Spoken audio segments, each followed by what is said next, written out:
I am in full promotion mode today. I'm full promo mode. The Commission on Decolonization will be hosting our annual Fanhita conference on May 6th and May 7th, which is coming up real quick. That's just next week, Tuesday and Wednesday. And we're super excited to engage in another wider community conversation. This year's conference is going to be a great one, and I'm really excited about it. I hope that folks are interested and are attempting to register right now. Registration is open. You can go to decall.guam.gov, and there's a link there. Or you can go to bit.ly/Fanhita25, and that'll take you straight to the registration link. If you are interested in registering, the conference is both days, May 6th and 7th. You have to register for each day separately. That way people can attend one day or the other if they choose to. But both days are open to the public. Registration is free, and we are hoping that there will be wide participation from our community. We got a pretty good interest so far coming from our young people, which I'm really excited about because students have to organize their own transportation and their absence from school.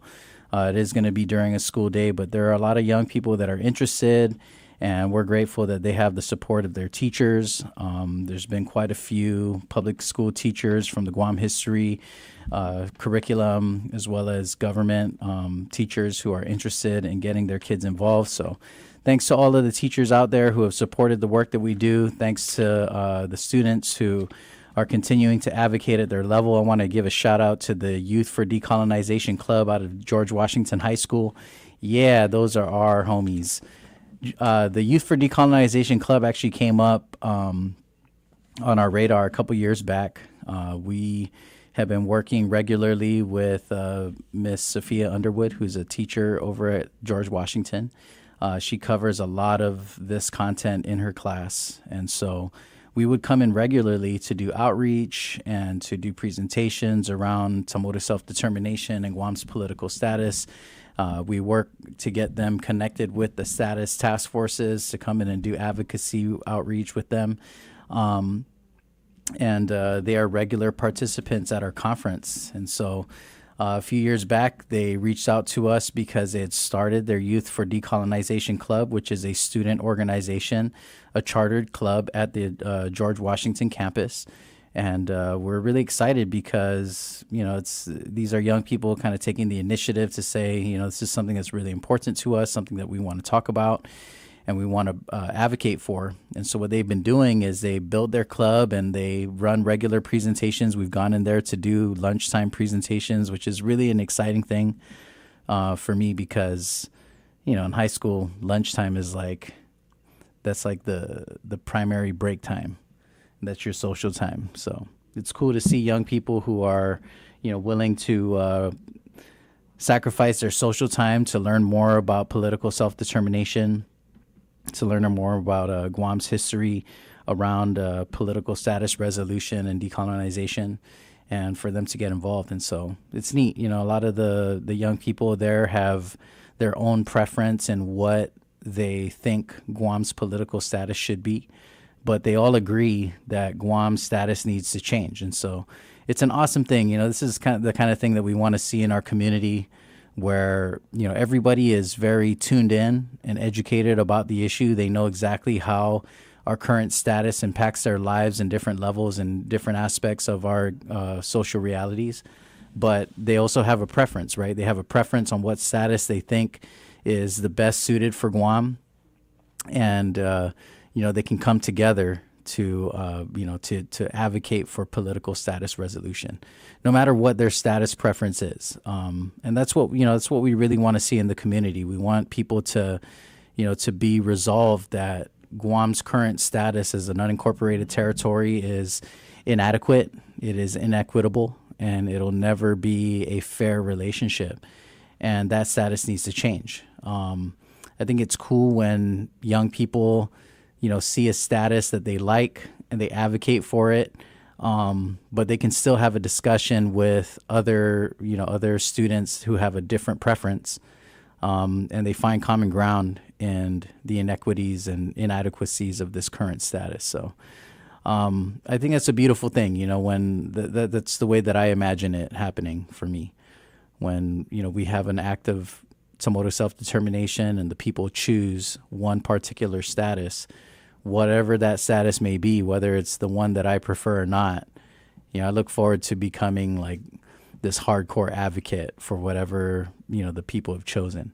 And so, I encourage everyone to get involved in the discussion. I encourage everyone to learn more about the issue and about the different political status options that are available to us. You can get all of this information on decall.guam.gov. You can follow us on social media, Guam COD on Instagram, and the Commission on Decolonization on Facebook. We also have a YouTube channel with a lot of great content on there. So I encourage you to reach out to us, to get a hold of the information, to educate yourself on the issue, and to get involved in the discussion. So this year's Fanhita conference is themed Decolonization, Let's Talk About It. We're really excited about this conference because what we're really aiming to do with this one is to focus on some of the talking points around decolonization and empower people to start having these discussions in their own circles.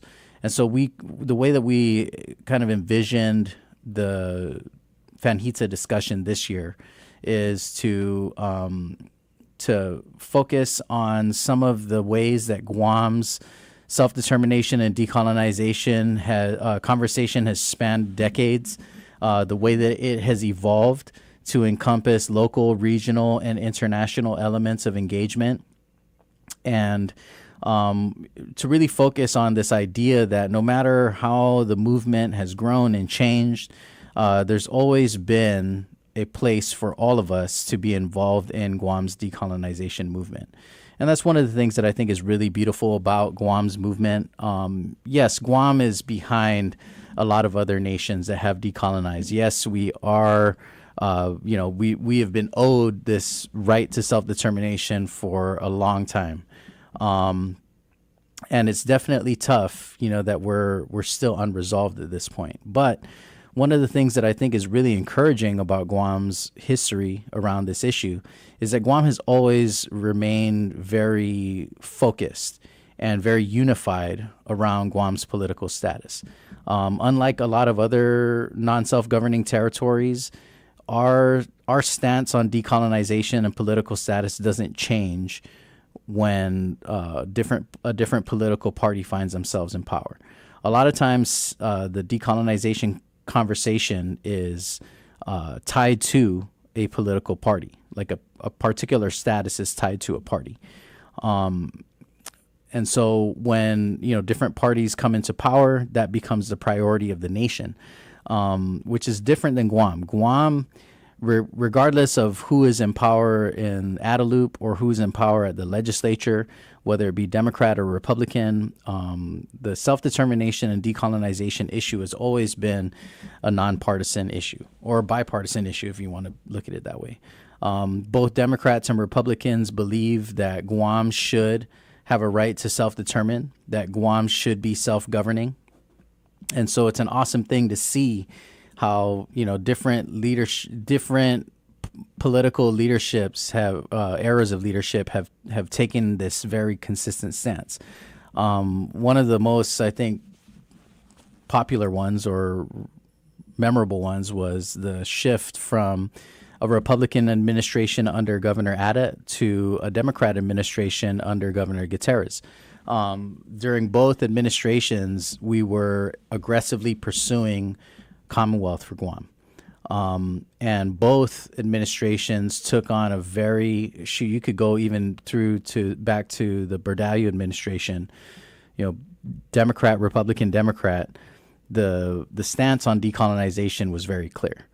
All of those administrations took on a stance that, Guam should be self-governing and that the territorial status is not sufficient, and it is not gonna, we're not gonna improve it.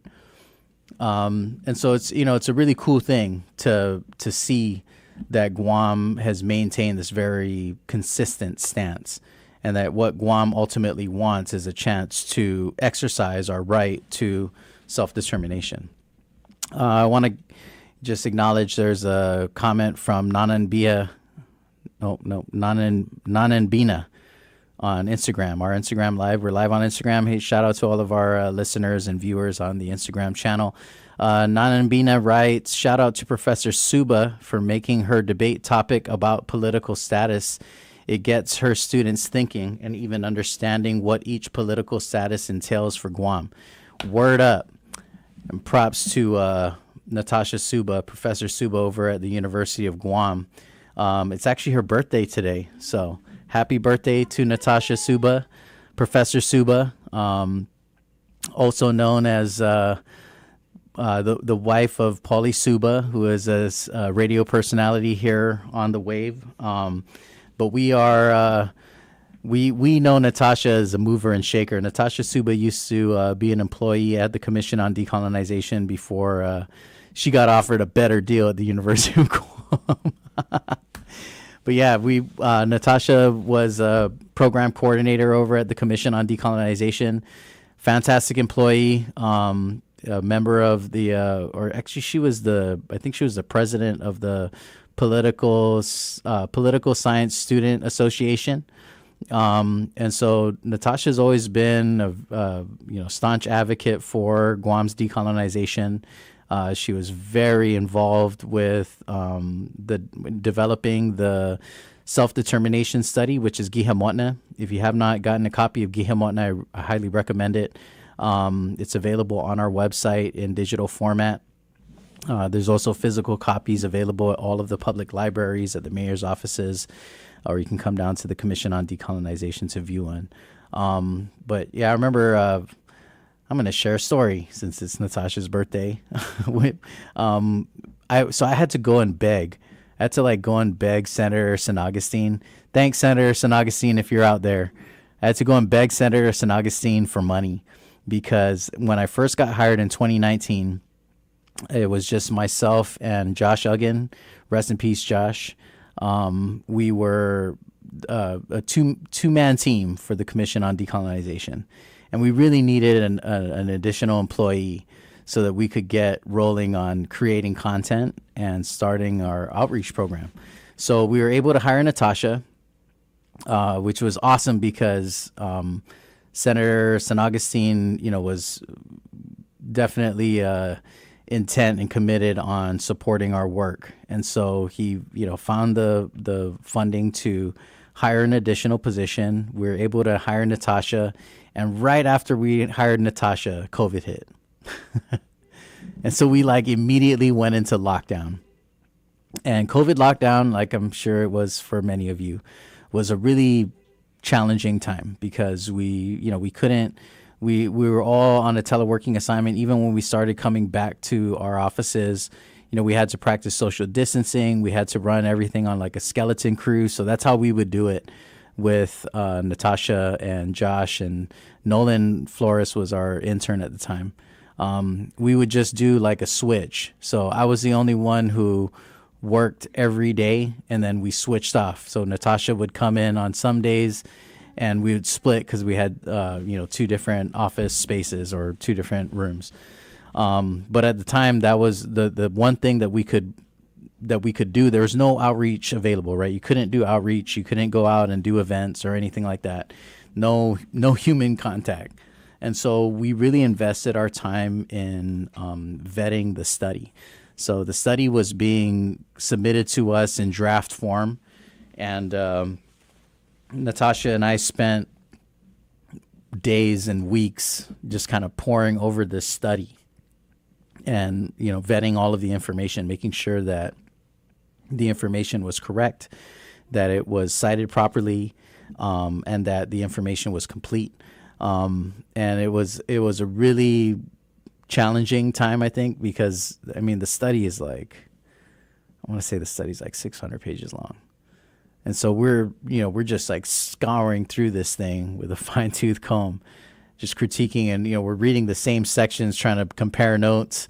What did you get? What did you find? Is there anything missing? Are there any issues? Do we need to reach out to the scholars and have a revision done? And we're definitely very fortunate to be working with Dr. Kenneth Golfigan Cooper, who is the lead scholar on the study, as well as Dr. Carlisle Corbin, who's a United Nations expert. And the two of them really made things very, very smooth. It was easy for us to kind of reach back out and say, these are the things that we're flagging or that we want revised or that we want expanded on.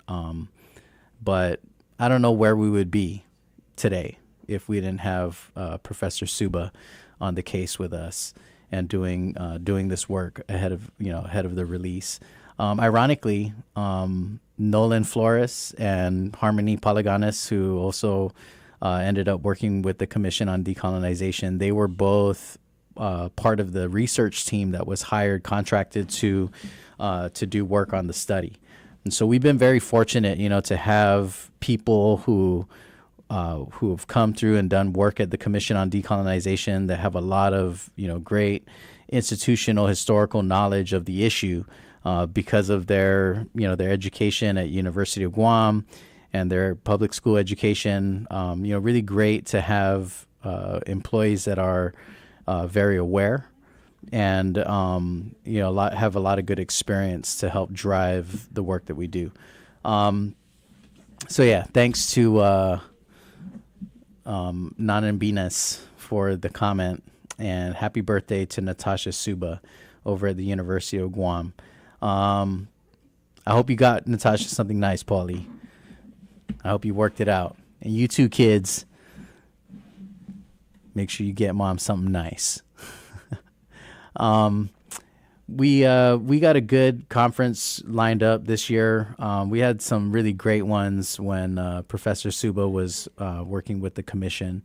But this year's conference, is meant to focus primarily on advocacy at the local, regional, and international levels, even the federal level, which we're really excited about. The big idea for the conference is that we want people to understand what are some of the things that have been done historically, what are some of the things that we're doing currently at a local, regional, and international level. One of the things that I've always respected about Guam's decolonization movement is that the people on Guam who have done this work are extremely capable, extremely intelligent, and very strategic. Guam is an unincorporated territory of the United States. We're really at an extreme disadvantage because there's this clear kind of priority use of Guam by the Department of Defense and the U.S. federal government. Clear enhanced value for Guam, which hasn't changed, right? The geopolitical climate in the world has changed. But the use of Guam and the focus on Guam by the U.S. federal government has not. Though, some of the priorities have changed or the strategies have changed, right? The kind of big picture use has not. Guam has, maintained its geographically strategic location value, and it's just been used in different ways. And so, as an unincorporated territory, we don't handle foreign negotiation or foreign engagement, right? That's all done by the State Department for us. And so, when you look at Guam's history, I think it's impressive to note that Guam has managed to amplify her voice on a lot of different levels. We've done that locally, regionally, internationally, and federally. And we do that by, kind of creative strategizing. Who are our friends in the region? And who are our friends internationally? And how do we create opportunities to engage with these different partners, even though that's not technically allowed for us, right? So to kind of give you an example, all of our neighbors in Micronesia and the freely associated states, they each and all have done a lot of work with the international community and the United Nations because we because they have used their access to environmental issues as a way to advance their political status issues. And so you can't tell these Micronesian nations that they're not allowed to have a conversation with other global partners around sea level rise or around environmental contamination or protecting ocean stock, fish stock. So when they engage with these other nations on those conversations, they turn right around and say, look, these nations, our nations, should be members of the United Nations. We should be allowed to have access to these discussions at all levels, and not just when you feel like it's appropriate for us. And so that's one of the things that Guam has actively done and continues to do, is to find different ways that we can talk about our political self-determination with different in different fora. And so, we're really excited to expand this conversation and to talk to the people about some of the things that we've done to foster advocacy and community mobilization. We would love to have this conversation about what's going on internationally, where Guam is able to engage, what are some of the regional projects or partnerships that we have ongoing and that can continue to provide value to Guam in regard to resolving our political status. So we will start the conference on May 6th. Conference goes from 8 a.m. to 4 p.m. Again, if you're interested in participating or attending the conference, it'll be May 6th and 7th, 8 to 4 p.m. at the Hyatt Regency Guam in Tumon. You can contact guamcod@guam.gov, or you can call the office at 475-9545. 671-475-9545. Or you can go onto our website, dcall.guam.gov, and you can register there. You have to register for both days separately. So you register for May 6th, and then you'll register for May 7th, or you can just pick one of the two. But this year we are going to be talking a lot about local, regional, international elements of engagement. We're going to be sharing ways that the community can get involved. Did you know that anybody can petition the United Nations? And all you really need is a community organization that you can represent. And so that's one of the things that we're excited to share with the community is, share with you the process. How do you petition the United Nations? What are the organizations that might be willing to let you represent them so that you can do so? What are ways that you can, what's the difference between the United Nations in New York and the United Nations in Geneva? What are ways that you can engage in the different forums, even though Guam is not a United Nations member? What is the Micronesian Islands Forum, the Pacific Islands Forum? What are these regional organizations, and how can you participate? We have a lot of great subject matter experts that are going to be doing some panels and outreach or breakout sessions, workshops and such, and we're really excited about all the experts and the different discussions that we're going to be having. Just to share with you some of our lineup, which I'm pretty stoked about. On day one, our keynote address will be offered by Lieutenant Governor Josh Tenorio, who I'm really excited to have at our conference. It's always a good thing when you have the heads of state participate. So both governor and lieutenant governor will be attending our conference. We did ask Lieutenant Governor Tenorio to offer the keynote address for the opening day. I got to say that Lieutenant Governor Tenorio is definitely one of the people that has been very inspiring for me, starting my work here. I have to admit, when I first applied for the job, I felt really confident. I felt confident that, I could put myself out there, make an argument for why I should be hired. And if I didn't get hired, then no sweat. I felt pretty good about myself at that time. I was teaching at Southern High School. I love my job. And I was like, well, if they don't hire me, it's not like a super blow to my ego that I have to work at Southern High School. I love this job, right? So what I have to lose? And so I put my name in the hat, and I got called for an interview, and they told me, "Oh, you're going to interview with the governor and the lieutenant governor on this day." And so I was like, I was a little anxious about it, but I felt pretty good because I knew the governor. I've known the governor for a long time. Her and my mom grew up together in Sinajana. Her first term in the legislature was my mom's first term in the legislature. And so, her kids are around my age. I've known her for quite a while. She knows who I am, knows my family. I didn't feel nervous about having to sit down and be, posed questions by Lulian Guerrero, right? Even though now she's Governor Lulian Guerrero, she's a very personable character, right? She's easy to talk to. So I didn't feel too nervous about that, but I didn't have much of a relationship with the lieutenant governor. I knew who he was. He knows who I am. Our families know each other. I was familiar with his professional role at the courts, some of the things that he's done in government, but I didn't have I wouldn't say we were friends, and I wouldn't say that I knew him well enough to feel comfortable. But I remember somebody telling me, that somebody told me the lieutenant governor doesn't really care for you.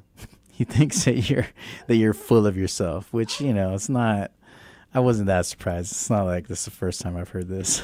So I was like, oh man, okay, I got a mind that I got to change. Then I talked to another good friend of mine who told me, yeah, don't worry about it. Maybe he does, maybe he doesn't. But one thing I do know about the lieutenant governor is that he's the intellectual type. So my friend says to me, I think that if you can connect with the lieutenant governor on an intellectual level and really show him that you know what you're talking about, that you're not just kind of not all hot air, right? Then I think that he'll open up, and I think that you guys will really, hit it off, and I think that you'll have a good interview.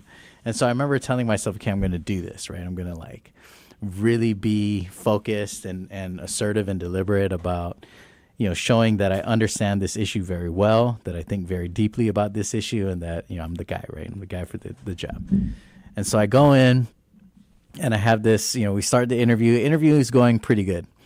And then at one point, the governor and lieutenant governor start having a disagreement.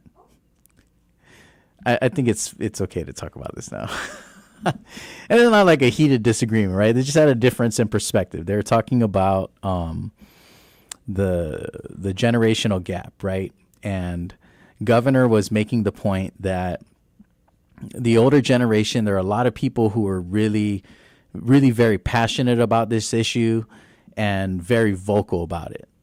And that as that generation, is starting to pass and getting older and kind of less involved for a number of different reasons, right? That hurts our movement. And LT said, well, I agree with that, but I also think that there's still a lot of young people that are very interested, very passionate, and as they start to learn more, they basically are becoming the new generation to kind of replace that movement, right? That previous generation. And so they're kind of having this little disagreement, right? Nothing major, but they both were what they agreed on was that educating, that inspiring this new generation of young people is critical, right? We have to kind of get them interested because they're going to be the ones to carry it. And I just remember being excited about it, thinking to myself, man, if these guys hire me, this would be so much fun, because I've always kind of been on the outside looking in, oh, this is really important. We should really do this. But I've never been in a position to be like, all right, guys, this is what we're going to do. And so it was cool, I was over here kind of fantasizing, wow, what if these guys actually hire me and we get to do the thing, right? To actually go in there and I get to help make the decision on how we're going to educate people and what we're going to do, what kind of strategy we're going to roll out. But it was just a really exciting thing for me because that was really my first time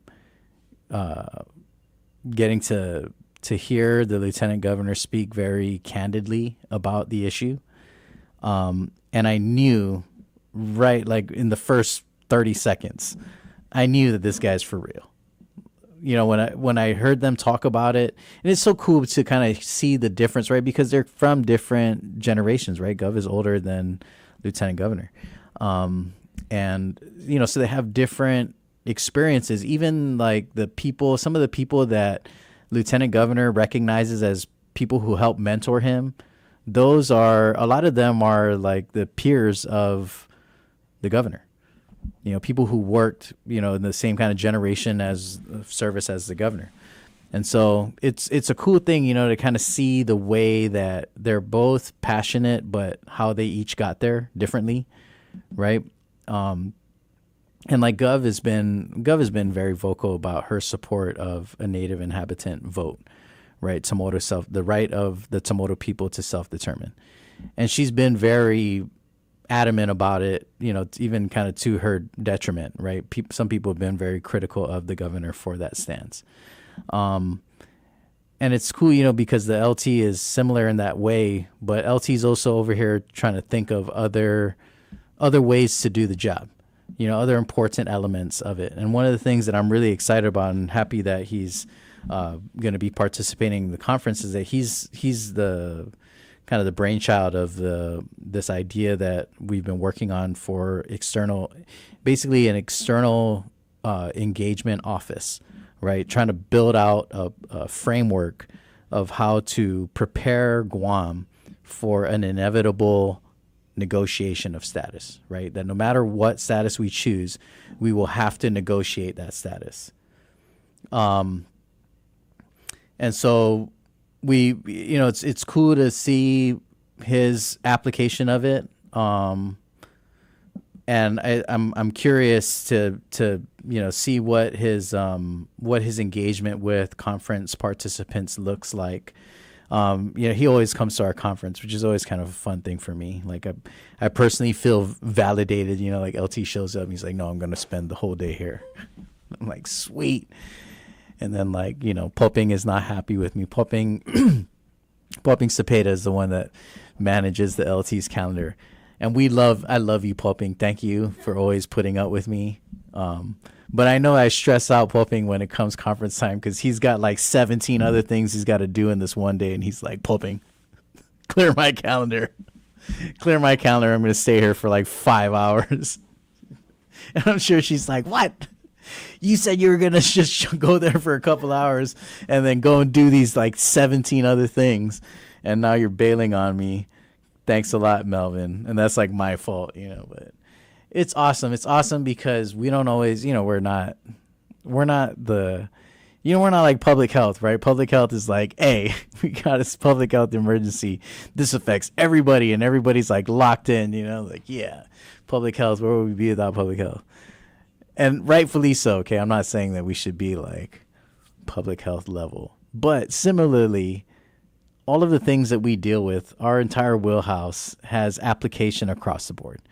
Like whether your priority is public safety or education or social services or the roads, like every little thing that we deal with at a local level has a connection somehow, some way to political status. And there's a path for us to resolve all of these issues that we face as a government, as a people, through an enhanced political status, right? An empowered political status. And granted, every one of them is different and has a different kind of approach to how we solve these problems. But nonetheless, each one of them empowers us to do so. We got a question. We got a question on Instagram. By the way, somebody texted me earlier and said that the audio is Baba, and I think it's on the YouTube. Okay. And I don't know what it is. I'm not, but listener, I assure you that we are on it. Thank you. I won't name you since you texted me privately. Unless you want me to name you, I will. Text me back. Anyways, we're checking on it. I got Reese the Great on the case. She's going to handle this.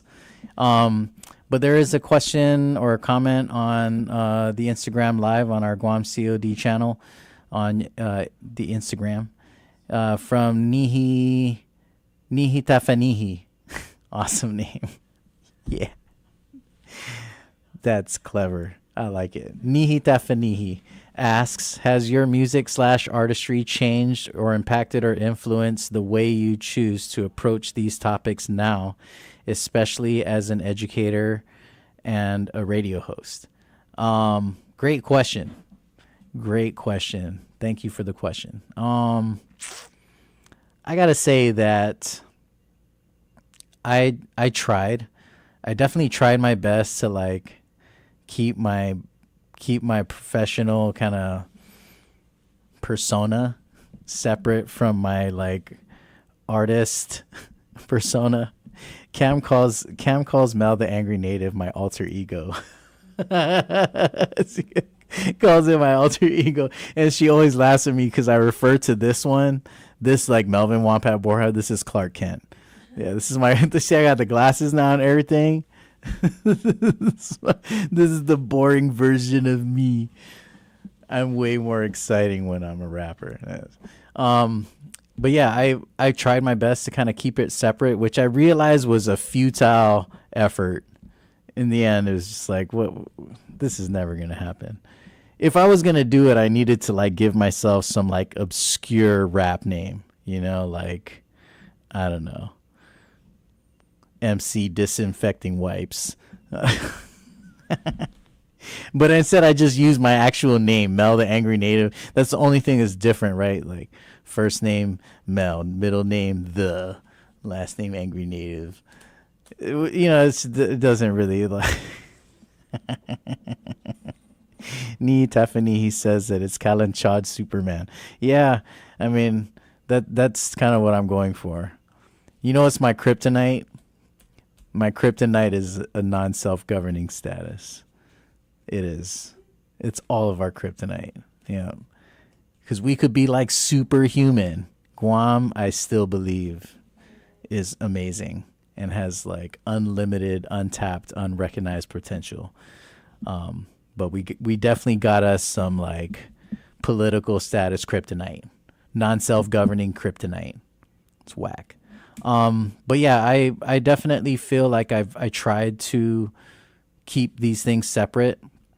But what I realized is that even, as an artist, what I feel like a lot of what I write about and what I make songs about is informed by this experience, right? Like growing up in Guam, growing up being told that you're not good enough or that you can't, you want to be somebody, you got to like leave.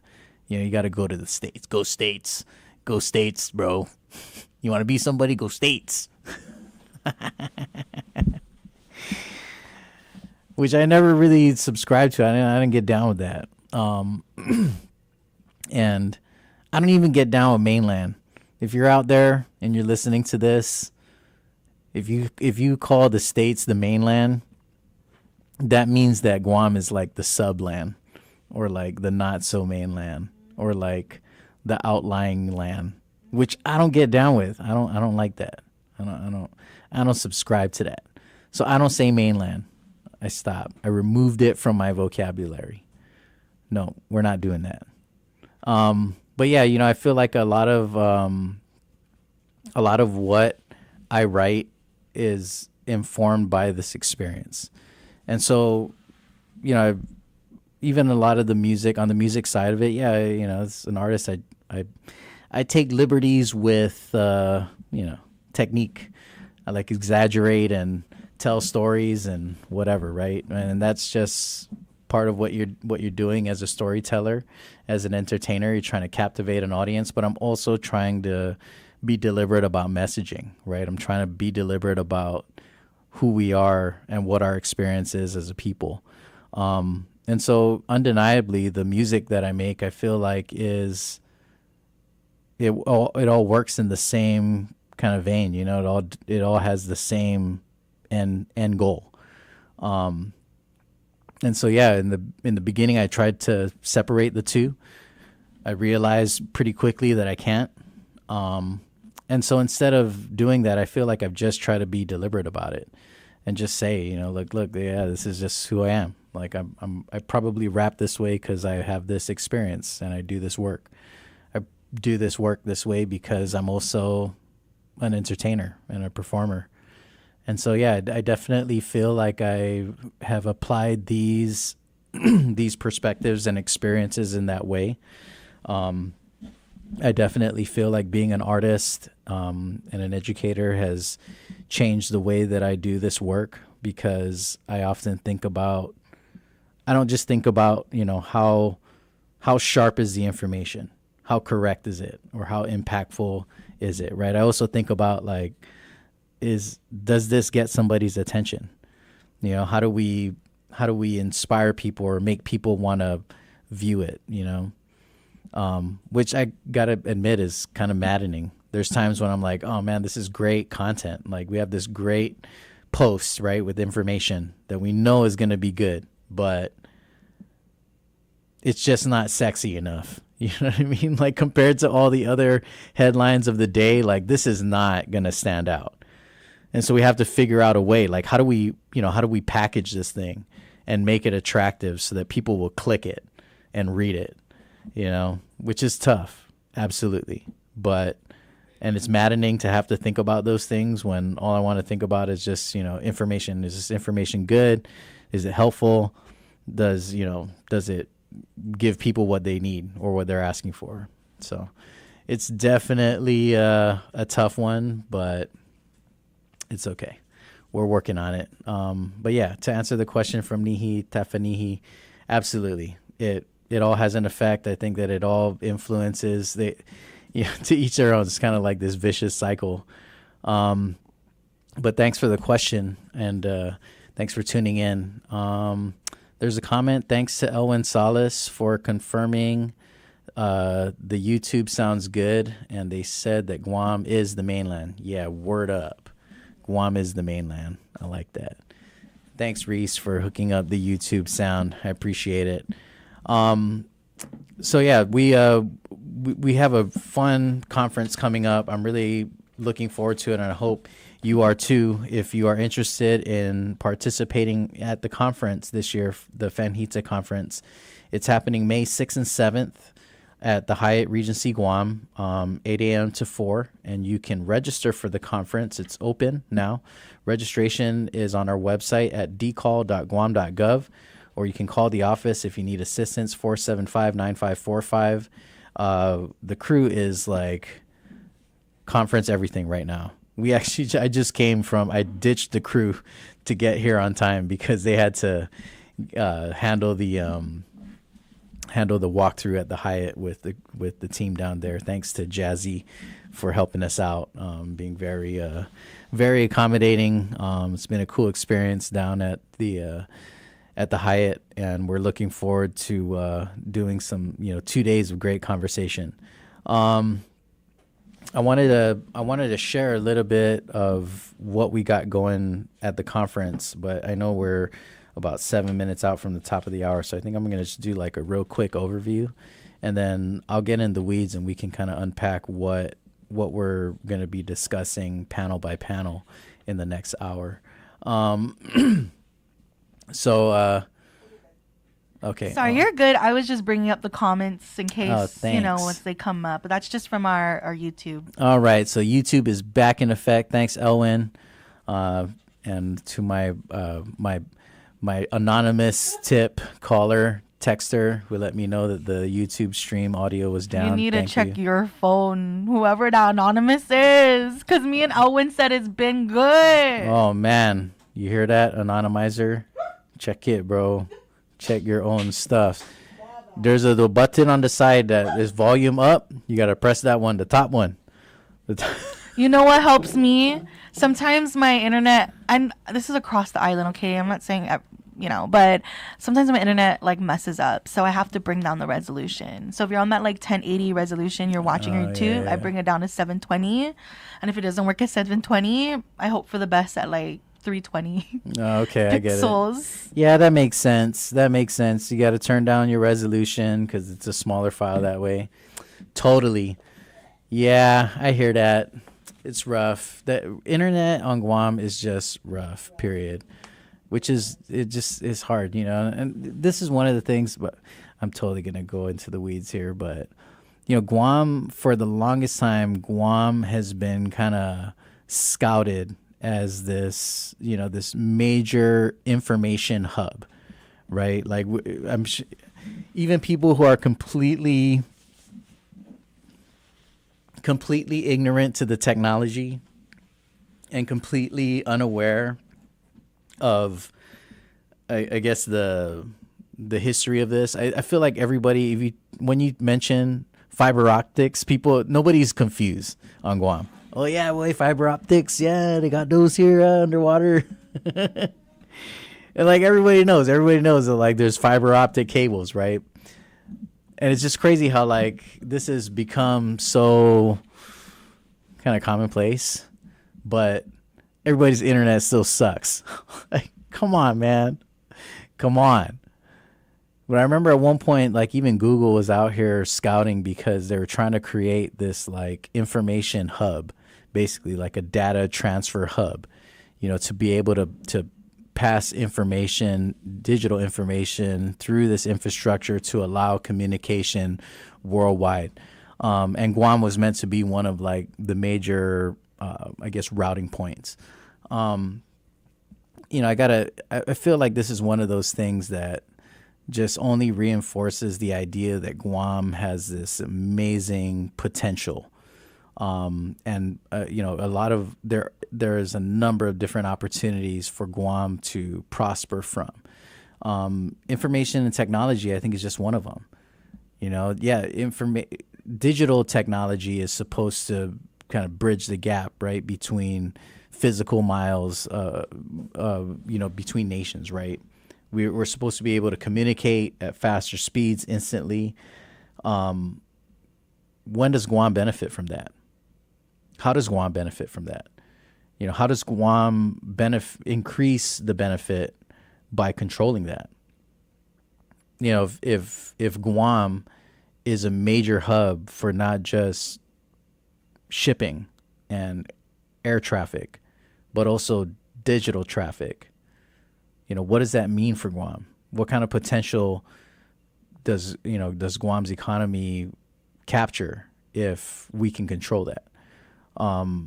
Singapore is one of the richest nations in the world, and it's also one of the smallest nations. It's actually very similar to Guam in terms of geographic size. Definitely a much bigger population. Their economy, their major economic driver is international banking. International banking is highly dependent on digital transfer of information, right? I mean, they're not like busing or boating and airplaning the money in, right? A lot of the money is being transferred digitally, and that's just kind of the trend in the world, right? That's why I believe that's why Bitcoin is banging right now. Bitcoin is just got the largest infrastructure, the most stable infrastructure to facilitate digital transactions, right, of money. But I mean, like things like PayPal, Venmo, same kind of concept, right? I mean, there are obvious kind of differences. Like Bitcoin is decentralized. That's what makes it different than other digital currency. But I mean, I'm not bringing this up to have a Bitcoin decolonization conversation, but the point is that I believe that Bitcoin and other cryptocurrency it's not going anywhere, because that's been the trend for the last 20 years is, how do we digitize money, and how do we create, more efficient mechanisms that allow for, allow people to manage transactions, money to transfer, without physically being present. So it's pretty, I think that it's an exciting thing to consider. What is the potential for Guam if, Guam can create and manage and control the digital traffic going through our infrastructure? There's already significant investment in digital infrastructure. What more if, that investment is led by the local government? So definitely a lot of exciting potential. I'm hoping that these are the things that, our community is excited about, and that helps to motivate them to advocate for political status resolution. Oh, we're at the top of the hour. We need to take a break. There is a question on the YouTube page because it's still open. Caroline Mason, who's listening, she's our manager over at the Tomoda Village. Hey, Kai. Wants to know where we can find my music. My music is on YouTube. It's also on Spotify, Apple Music, Amazon Music, all the major streaming platforms. It's under Mel the Angry Native, and the album's called Angry Natives. Check it out. Hope you like it. Anyhow, we are at the top of the hour. You are listening to Wave 105.1 FM, and this is Challenge the Status Quo. We will be right back in the next hour right after the break. UMFM, Daddy Do. The talk of Guam is Wave 105 FM. This is CBS News on the Hour, sponsored by O'Reilly Auto Parts. I'm Linda Kenyon. Canadian police say at least 11 people have been killed, dozens more injured when a man driving an SUV plowed into a crowd at a Filipino street festival in Vancouver last night.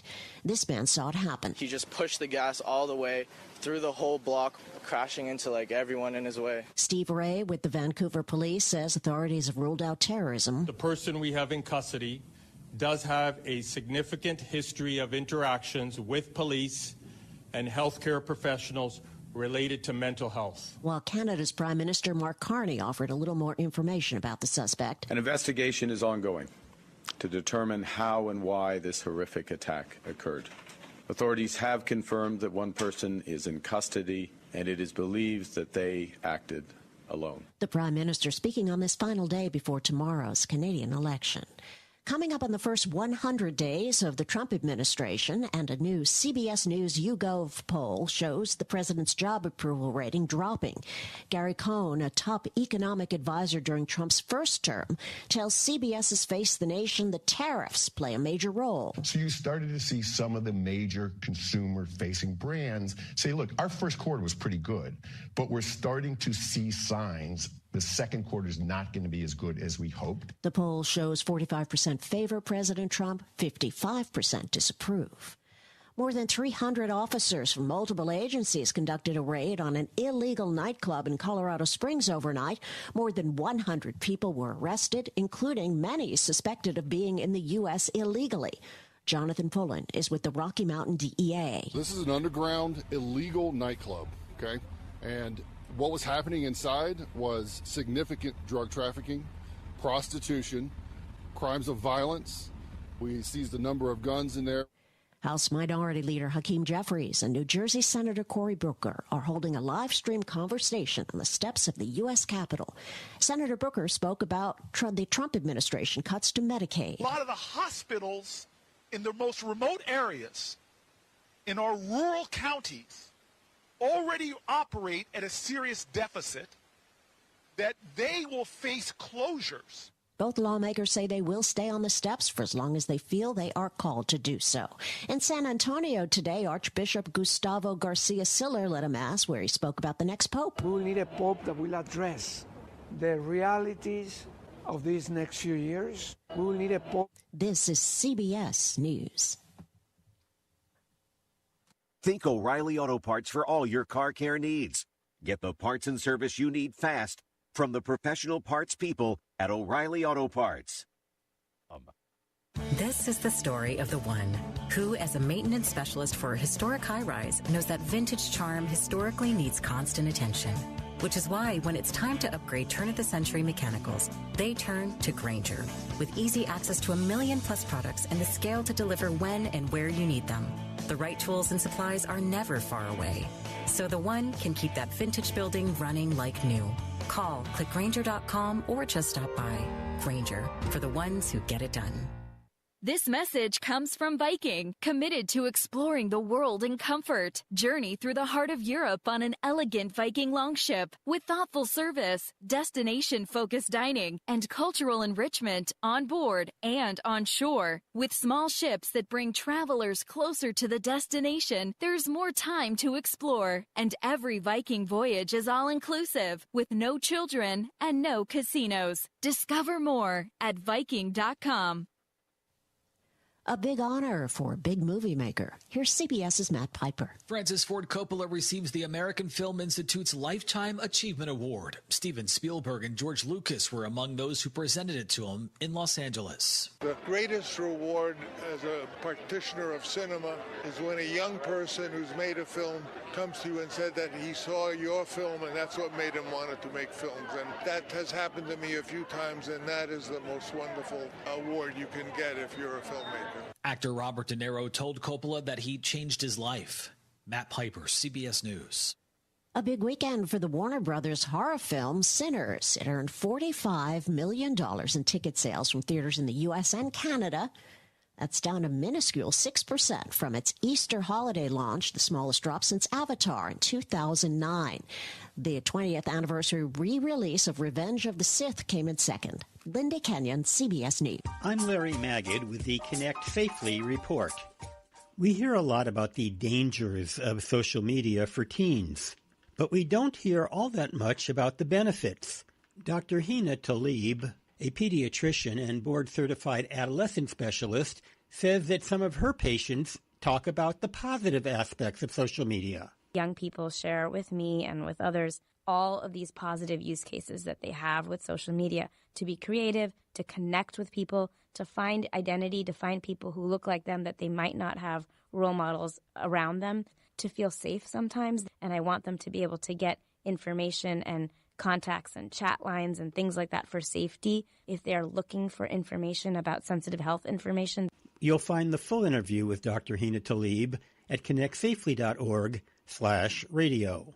With the Connect Safely report, I'm Larry Magid for CBS News. 'Tis the season for income tax refunds. I'm Mark Hamrick with a Bankrate.com Personal Finance Minute. During tax season, millions of Americans look forward to receiving a federal income tax refund.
And our friends over at Glimpses.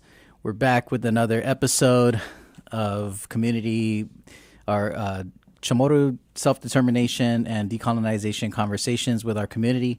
In the last hour, we were talking a lot about the Fanjita Conference, which is happening next week, May 6th and 7th. And I'm hoping that there will be a lot of interest from our community. If you're curious about the decolonization conversation, you want to learn more, you can visit our website at decol.guam.gov. There's information there on where you can register. Conference registration is free. It is open to the public, and it'll be happening 8 a.m. to 4 p.m. on both days, May 6th and 7th. So if you're interested, please check out our website and get on it. The registration will cap at about 150 participants. So if you have not registered now, please do so and save your spot.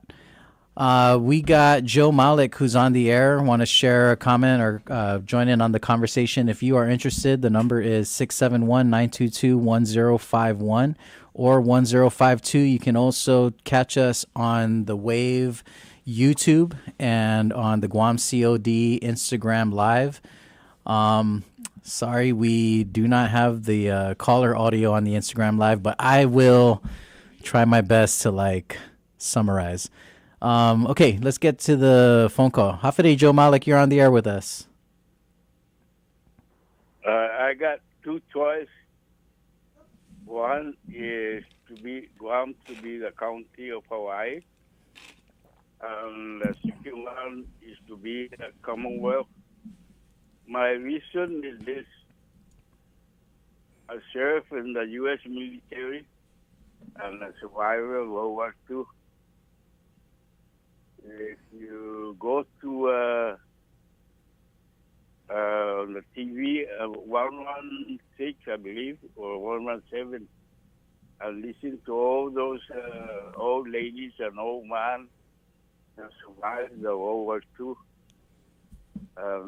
It's really impressive because they have stories to tell, going to round up by the Japanese for concentration in England.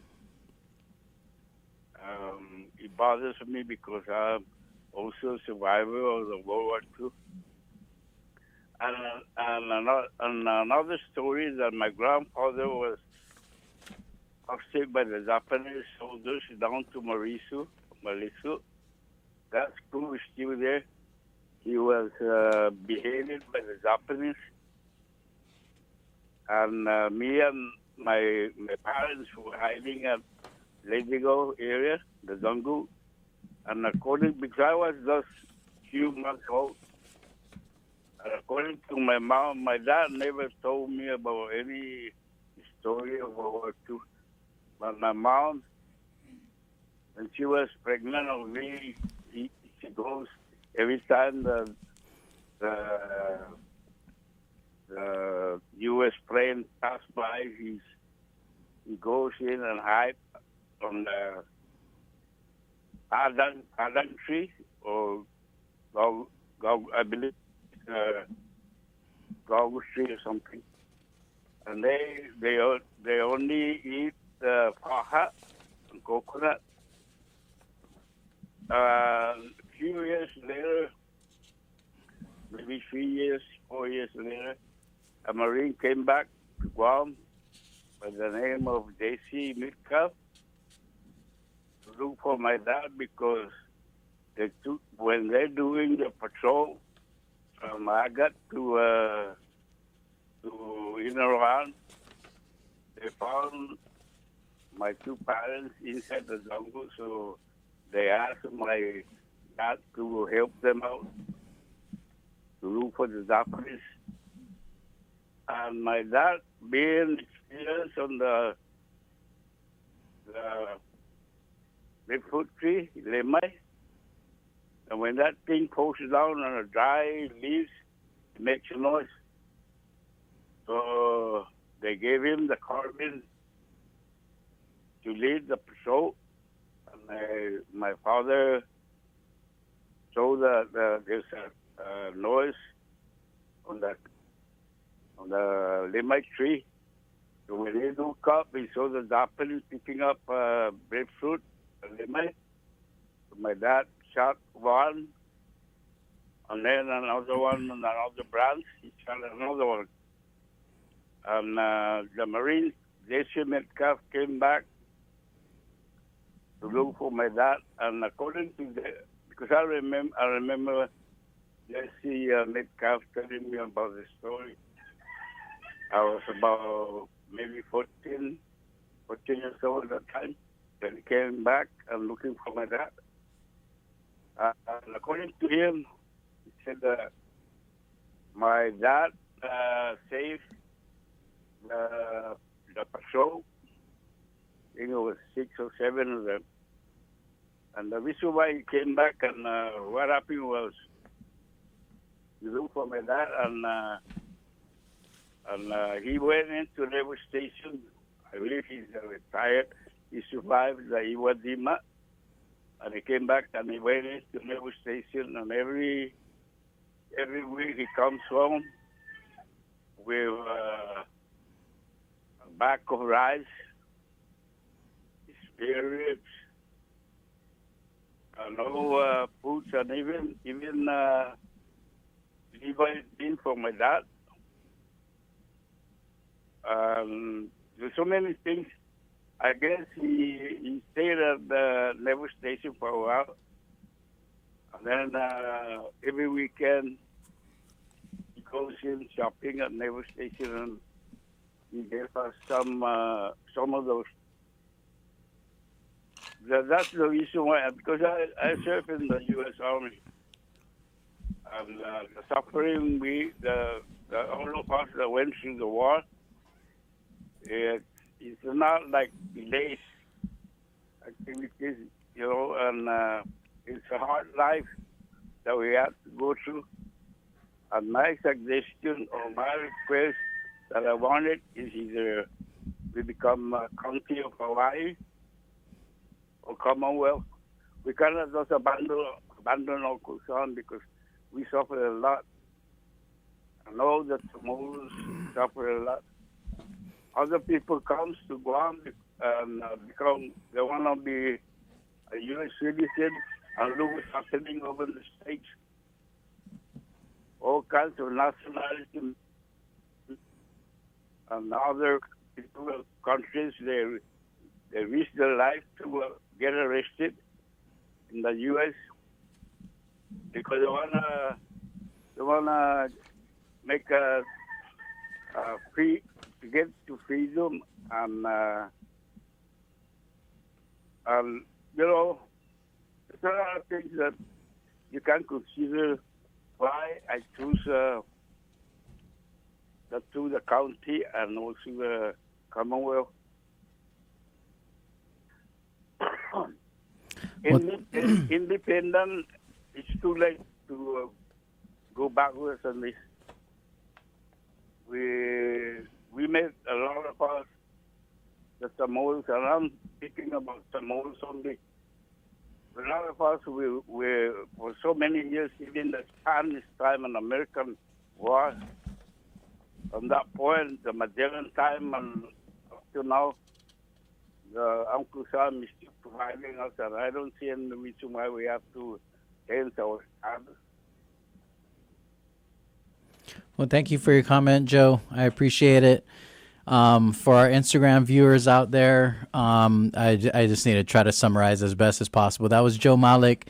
He says that his preference for Guam's final political status would either be for Guam to be absorbed as a county of Hawaii or for Guam to become a Commonwealth. And he chooses these options because of his experience as a World War II survivor. Just to kind of comment on these two statuses, if Guam was to become a county of Hawaii, become a part of the state of Hawaii, that would technically be considered full integration. So we usually say statehood as one of the status options. The actual name for statehood is called full integration. And basically what it means is that Guam will be fully integrated into the United States to become a full member of the United States. Now, most people, when they think about full integration, they think about Guam becoming its own state, like the state of Guam as a member of the Union. But to Joe Malik's point, Guam being integrated into another state would also technically qualify as full integration, right? Being absorbed as the county of Hawaii, for example. Like Hawaii is a number of islands, right, as part of the Hawaiian island chain.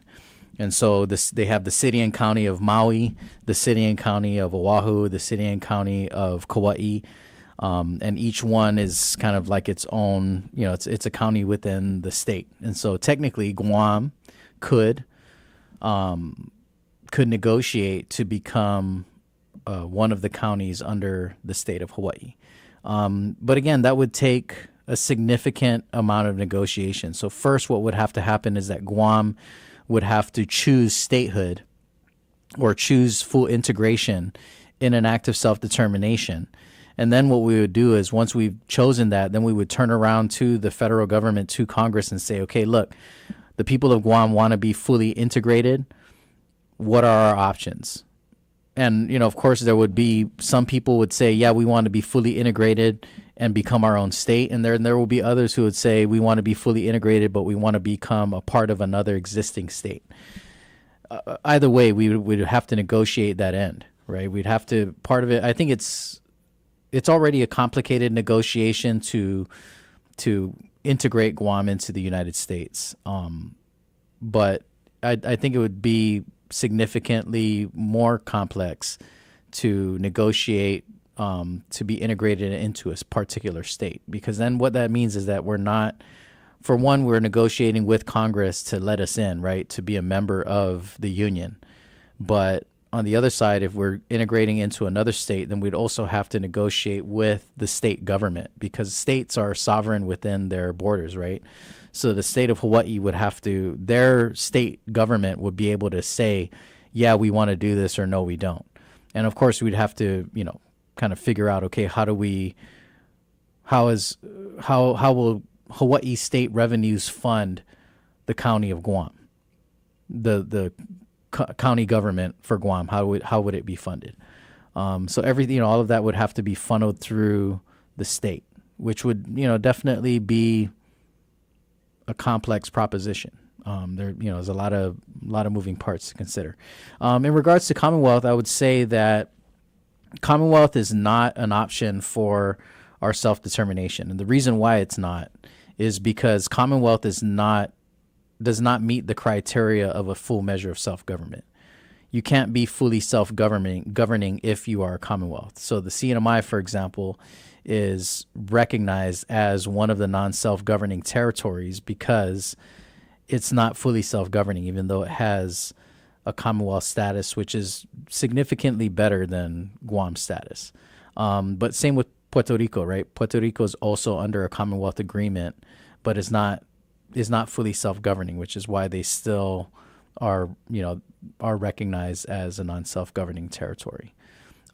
Whichever status we choose, whether we choose independence, free association, or statehood or integration, each one of those statuses, I think, would lead us first to a Commonwealth status. I think no matter which status we choose, we would transition into a Commonwealth status, and that would be our transition period. So, realistically, Guam would be a Commonwealth for 10 to 15, maybe 12, 20 years at the most. And during that period of time, that's when we would be negotiating what will the end state be. So let's just say, for example, we chose free association. We would move into a Commonwealth status, and during that period of time, that's when we would work out all the details of how we would transfer the power and control over all the local government aspects to Guam government. But we would do the same thing in an independent model. We would do the same thing in a statehood model.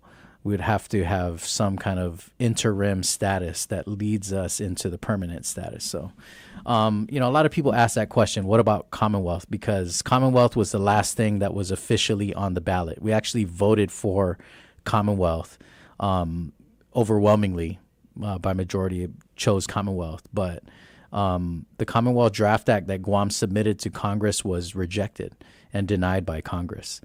And so, Commonwealth never happened for Guam. The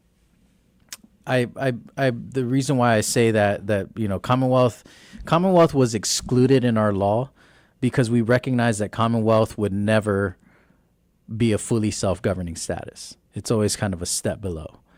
But we also recognize that Commonwealth is an inevitable status interim, transitionary status, right? I mean, there has to be a status for the transition, and usually that would be Commonwealth. So, Commonwealth, I feel like in the 90s, we were pursuing Commonwealth because we knew that we could attain it, right? We saw it in CNMI, and really we should have attained it. We got stuck at the congressional level because our Commonwealth Draft Act wanted to control our own immigration, and we wanted mutual consent on military activities. And neither of those things the federal government or Congress was willing to give up. But I think that kind of just proves the point. The people of Guam asked specifically for those things because those were major challenges for us that continue to be challenges today. If Guam was in control of our immigration, then how does that change, the compact impact issues, right? There's kind of free, open immigration for anyone coming from the freely associated states because that's a part of their compact arrangement with the United States. If Guam was controlling our own immigration, it would mean then that the federal government would have to negotiate a deal with us so that they could hold up their end of the bargain at the FAS states or the freely associated states. So, definitely served the U.S. agenda by not allowing Guam to control our immigration. But, how did it affect us? We've already seen, we're very familiar with the impact of visa consideration on tourism. It wasn't that long ago that there was a China visa waiver at one point, which Guam benefited greatly from because there was this massive influx of Chinese and Russian tourists that were coming to Guam as a result of that visa waiver. And so, right now, Guam's visa considerations and access is all determined by the United States State Department. How does Guam change our tourism industry by controlling our immigration? How does Guam, change the status of the military buildup if we are given mutual consent over military activities? And so, I would even argue, like, for the people out there who are, really hardcore military proponents that insist that, military activity is a major economic driver and that it must be kind of nurtured, I would argue the same thing, that, having control over military activities, it only increases our negotiating power. What happens with Guam and the DOD if we're able to say no? That's the difference, I think, right now, is that Guam can say, oh, we don't like this, and then we can turn around and suggest mitigation. Well, if you insist that you have to do this, then these are the things that we want you to help us with. How much does that dynamic change if Guam just says, you know what, we got mutual consent, and we say no? We say no, we don't want that, period. And then it puts the pressure on them to turn around and say, okay, well, what do you want? What do you want, and what can we give you? What can we do to change your answer to yes?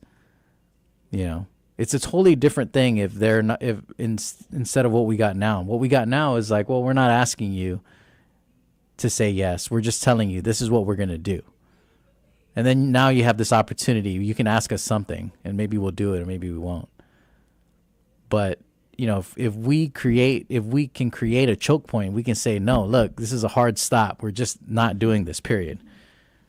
Then it puts the pressure on the federal government to truly negotiate with us, right? And to treat us with dignity and respect and say, okay, well, we know that you don't like these things, so what can we do to make it work for you? Not, what can we do to mitigate, to kind of get you off our back and get you to stop complaining about it? It's a totally different dynamic. And I think that that's something that Guam, no matter what you think about the military and, how it impacts the people of Guam's lives, having power and control over what happens in Guam and what doesn't is absolutely important.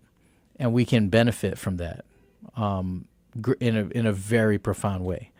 And that's, this is part of what we're going to be discussing at the conference, among other things.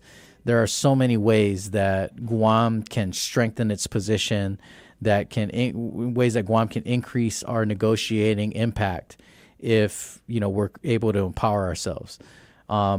Regional partnerships, I think, are absolutely critical. We know what regional partnerships bring to Guam, and bring what kind of benefits they bring to our neighbors in the region.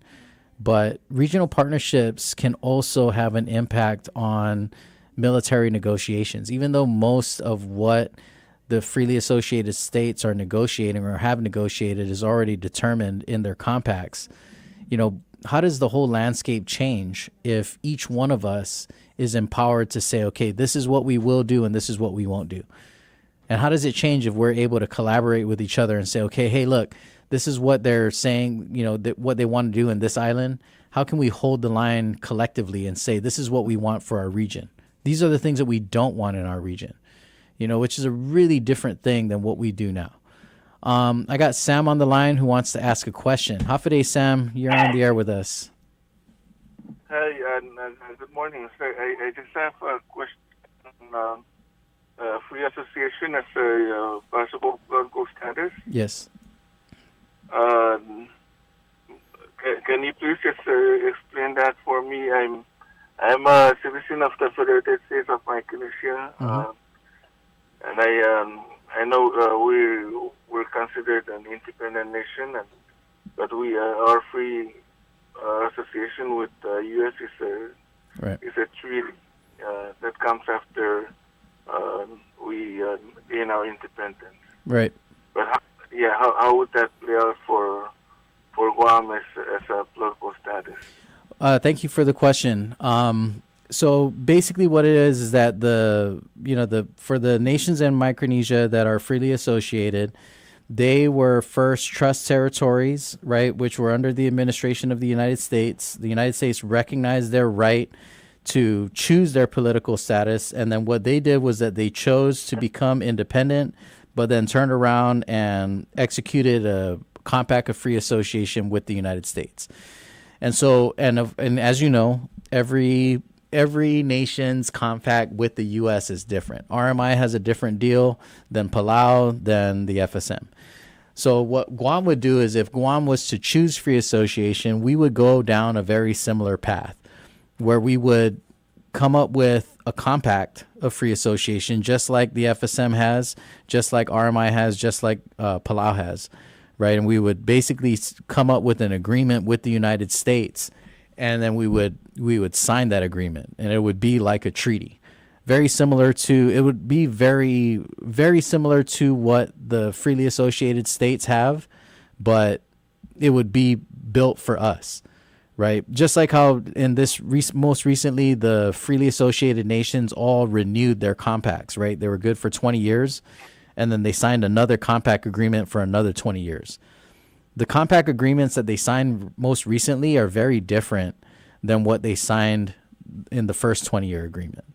And a lot of that is because, the governments of each nation has kind of learned some lessons, right? There's some things that happened that maybe they didn't like, and they wanted those things to change. And so they include those in their negotiations. There's like this whole series of meetings and engagements between the two leaderships, right? The president's office in the United States and the presidents from the different Micronesian nations.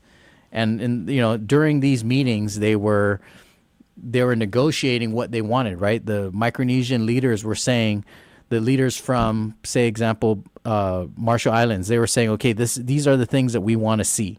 We want these things funded in our next compact. But of course, the United States turns around and they say, okay, these are the things that we want. Like right now, for example, in Palau, there's way more military construction and activity in Palau than there has been in the last 15, 20 years. And a lot of it is being done because the government of Palau has agreed, okay, we'll let you build this airstrip, and we'll let you build this, this training area. But if you do this, then this is what we want in return.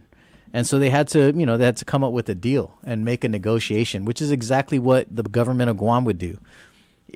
If Guam was to become freely associated, then I imagine that it means that we wouldn't become freely associated with the United States and not allow the United States to have a military presence. That's the whole reason why the United States has a deal with the other freely associated nations, is because they want to still have a military presence in Micronesia and not just Guam, right? And so we would do the same, not the same, but something similar, right? Where they would say, okay, we want to, maybe they say they want to keep all of the bases. They don't want to give up any of the land for the bases. But we might turn around and say, okay, well, you can use all of the land that you're in right now, but all of this extra land, we want it returned. And if you're not actively using it, then we want it returned. Or maybe we say, okay, well, instead of us getting, the Section 30 money, we want to, we want a defined contribution. So we'll say, okay, for all of this land that you're using, this is how much we want in return for it, which would be very different, right, than what we do now. So but in that scenario, one of the things that I can tell you I think would be really advantageous for all of us is that the president of RMI, president of FSM, president of Palau would then be able to negotiate as a region with the president of Guam. And then collectively we can say for the entire Micronesia region, this is what we all agree with. This is what all of us want, which makes us stronger, I think, than when we go into the United States negotiation in that way. I think we lost Sam, but that's okay. I was doing the thing. Anyhow, Sam, thank you for your question. I think it's a great question. And I think it's something that a lot of people are very interested in, but also something that I think a lot of people are uninformed about. I think a lot of people, when they think, what does free association of Guam look like? I don't think that they envision the potential. But honestly, a freely associated Guam could be a very prosperous and powerful Guam. I think that Guam has a lot of potential to benefit if we were to become freely associated. But you could say the same thing about Guam becoming independent, and you could also say the same thing about Guam becoming a state. I think all of them provide these really great opportunities. They're just different types of opportunities.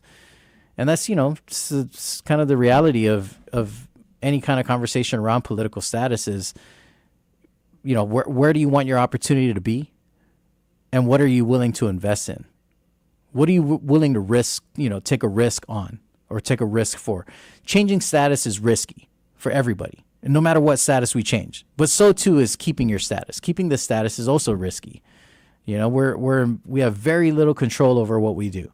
And yeah, if America, hits it big and they make it and things work out really great for them, then it could work out great for us. But I mean, I like the idea that we live and die by our own sword. You know what I mean? We live and die by the decisions that we make, and we're not at the mercy of someone else's decision, whether good or bad. I think I have an easier time dealing with Guam failing if we fail because we failed as a people. We didn't put in the work or we weren't prepared. But it sucks when we fail because the United States as a country failed and we weren't involved in that. We're not helping to make the decisions. We're not negotiating with China. I mean, this whole global conflict is a crazy thing if you think about it. I think it's ironic that you have these two global superpowers when it comes to military, but one superpower is in debt to the other superpower. It's just weird. It's just funny how Americans are still pissed off at China. I'm like, dude, they're just coming to collect, man. You know what I'm saying?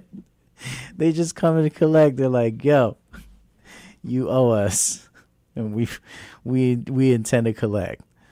I'm like, man, are you really that mad? You kind of walked right into that one. Anyhow, I'm totally digressing here. I did want to talk a little bit about some of the things that we're going to be focusing on at the Fanhita Conference. Again, if you're interested in the 2025 Fanhita Conference, it's happening May 6th and May 7th at the Hyatt Regency Guam. Registration is open at dcall.guam.gov. You can follow the links there and register. Registration is free. It caps at 150 participants. And we have a lot of great panelists lined up for you. So I mentioned our keynote is going to be by the Honorable Lieutenant Governor Joshua Tenorio. Panel 1, which is on fostering advocacy through community mobilization, will feature former Congressman Dr. Robert Underwood, former Attorney General Levin Camacho, and former Director of the Commission on Self-Determination, Mr. Leland Bettis. Really great panel. I'm really excited about this. This panel is going to focus on some of the sustained work and the will of our local leaders and our community around advocating at a local level for a full measure of self-government. The panel discussions will focus on the importance of local engagement towards Guam's quest for decolonization. These experts in their respective fields will be invited to reflect upon their experiences with civic engagement and advocacy. And we are really excited to hear about their experiences. Many of you know Dr. Robert Underwood as the former president of the University of Guam and also the former delegate to Congress from Guam. But Dr. Underwood was also one of the founding members of the Organization of People's Indigenous Rights. They're one of the first community orgs that started to engage with the United Nations around our right to self-determination and decolonization. He was also a very active organizer of the Dosmet Motna, which was the 2,000 people march challenging the outcome of the Davis case, which happened back in 2019. Former Attorney General Levin Camacho, before he was the Attorney General, he was a founding member of the community organization We Are Guahan, who was integral in challenging the United States Department of Defense around issues connected to the buildup. And of course, Mr. Leland Bettis was extremely involved in the push for Commonwealth and the efforts of the Guam Commonwealth Draft Act by the government of Guam. I wanted to just acknowledge there's a question on the YouTube feed. What are the different options for self-determination currently available? And is tribal recognition and integration a viable option? The three options that we recognize as a government, which are consistent with the international standards for full self-government, are only three. One is full integration or statehood, also known as statehood. The other is free association, and the last is independence. Tribal recognition is possible, but cannot be used as a replacement for a full measure of self-government.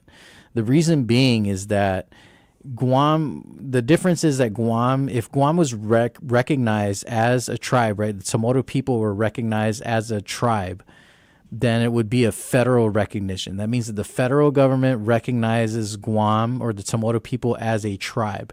Now, the problem with tribal recognition, at least currently as an unincorporated territory, is that it puts us under a similar classification as First Nations peoples. The primary difference being is that we don't have a treaty to uphold that recognition, right? Tribal nations, primarily the Native Americans, right, First Nations peoples in the continental U.S., they're not only recognized by the federal government as being indigenous tribes of the United States, but they also have government-to-government treaties, right? That's the reason why tribes are able to access tribal lands and reservations, is because within a tribal reservation, the tribal government is supreme and sovereign, right? So that's why, like, for example, let's say there's a crime committed in a reservation, and that reservation is in California. The California State Police won't go in to the reservation and try to make an arrest because that's outside of their jurisdiction. It's the tribal police that got to handle that. And that's only enforceable because there's a treaty between them, right? It's a government within a government treaty. Basically, the United States federal government is recognizing the sovereignty of this particular local government. And so technically, yes, tribal recognition is an option.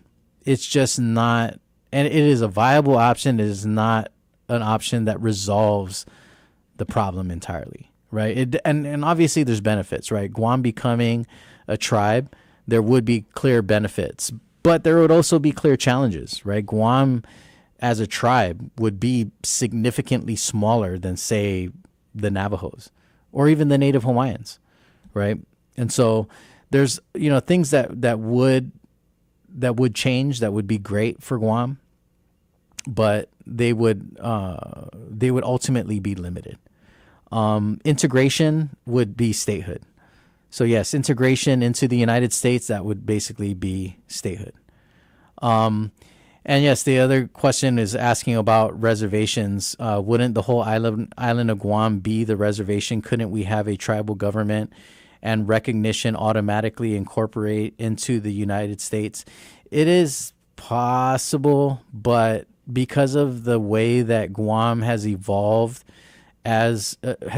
geographically, it kind of makes it impossible in the sense that there's already private land ownership in Guam, right? Like the lands that were designated as reservations in the continental U.S. were primarily unused lands, right? They didn't say, oh, we're going to make this a reservation and there's like 5 families who already built their houses there and then they buy out the houses. That's what would have to happen in Guam, right? I think reservations, tribal recognition as a mechanism to establish reservations, I think is unrealistic for Guam. Like the reservation model in general is unrealistic for Guam. Like where Guam is only so big, where would the reservation be? And then if that's not the case, and then we say the whole island is a reservation, then what do we do with everybody who has private property? What do we do with the Department of Defense, right? If the whole island was a reservation, then you couldn't have bases. Because the military has to be sovereign within their base border. Otherwise, what's the point of having a base, right? But if Guam is a reservation, if the whole island is a reservation, that means that the tribal government has sovereignty over the entirety of the reservation, right? And so, I mean, it's a huge challenge to figure out how do you even build the concept of a reservation, on the island of Guam.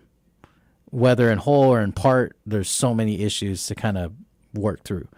Now, I will say that if Guam, let's say Guam was to become a state, then that I think is the point where there can be viable victories on tribal status. Because once Guam becomes a state, it becomes a member of the Union, and then there are clear federal mechanisms to recognize indigenous tribes. I would personally say that. Like if Guam, let's say Guam went after statehood and Guam became a state, I would be one of the people that's out there saying, hey, we need to get Samoa people recognized by the federal government. Now that Guam is a state, they need to be recognized by the federal government. But even that would be a very difficult journey, because it's one thing to get recognized, but what benefit is that recognition? How does it benefit us? And what do we do with it? One option obviously is, okay, so how do we get access to, other funding that's allowed, grants or whatever that's available for tribes? And then what kind of protections do we get? How do we best utilize and take advantage of the land that's, kind of given to us in our jurisdiction, given authority over? We may be interested in reservations at that point. But again, that's still tough. We'd have to identify where's the land that will be used as reservation. And it's tricky. I think that if you talk to Native Americans, you talk to Native Hawaiians, Native Alaskans who have federal recognitions as indigenous peoples, what has the benefit been for them? There are some people I think who have really, done well for themselves with this kind of tribal recognition. And there are others who have not, I mean, I lived in Hawaii for over a decade. I can tell you right now that the state of Native Hawaiians is not great as a state, so, but it's not to say that it's bad for everybody. There's clear benefits for Native Hawaiians now that they're recognized, and they have representation at the highest level in U.S. politics. But I mean, you could argue, we could just go back and forth on this all day. What kind of representation has that brought to the Native Hawaiian community? Has their representation been Hawaiian focused? I don't know. I mean, I'm not the person to answer that. I think in some cases, yes, some cases, no. But I mean,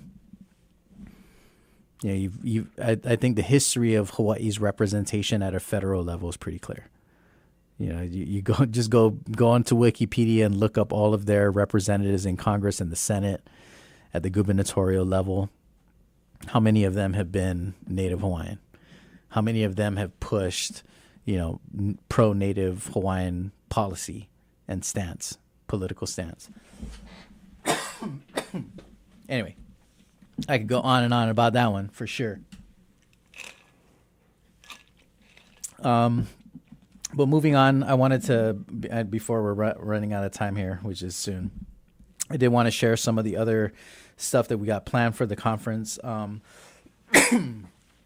Workshop 1 is going to be on local advocacy and youth mobilization, which is a really exciting one.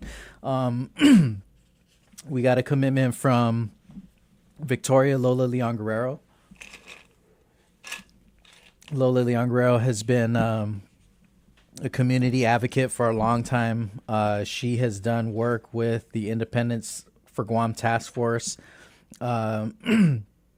She is the Educational Development and Research Committee co-chairperson for Independent Guam. She's also the director of publishing at the University of Guam Press. She herself is a published author and professional editor and educator with more than 20 years of experience. She will be joined by Jedo Antonio, who is from, or also known as Straight Up Jed. He is the lead organizer for Straight Up Music and the partner of Neil Romero at Project Inspire. Jed is, man, I just figured this out. I've known Jed for a while, and I just figured out that Jed is the most streamed artist on Guam. The guy's got like over 2 million streams, yo. For real. I was like, what? 2 million streams. Yo, let me get some of that. Amazing. Anyhow, Jed is going to be there to, it's fun. Jed actually participated in a conference a while back. But this year's focus is really more, definitely Jed as an artist and as a musician, but we're really looking to get Jed in there to talk about his experience as an entertainment personality and his social media presence. Jed has like 22,000 followers on Instagram. Bruh. I don't even think I know that many people. But one of the things that we like about this partnership is that Jed has, of course, has been a great advocate for his art and his music, but Jed also gets involved in a lot of other community issues, and he uses his artist platform as a way to raise awareness at a larger scale.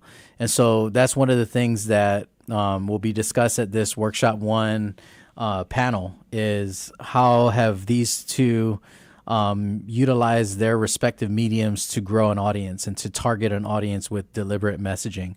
The panel will also feature Anthony Tapferis, who is a member of the 35th Guam Youth Congress and the youth representative for the Commission on Decolonization Board. This one is an exciting one because it's really geared toward activating, mobilizing young people.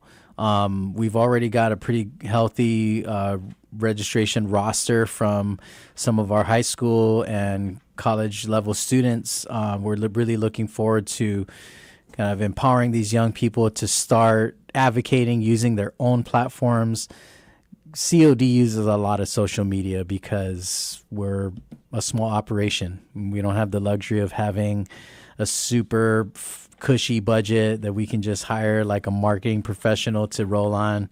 Instead, what we do is we strategize internally, and then we utilize these free and cheap platforms like Instagram.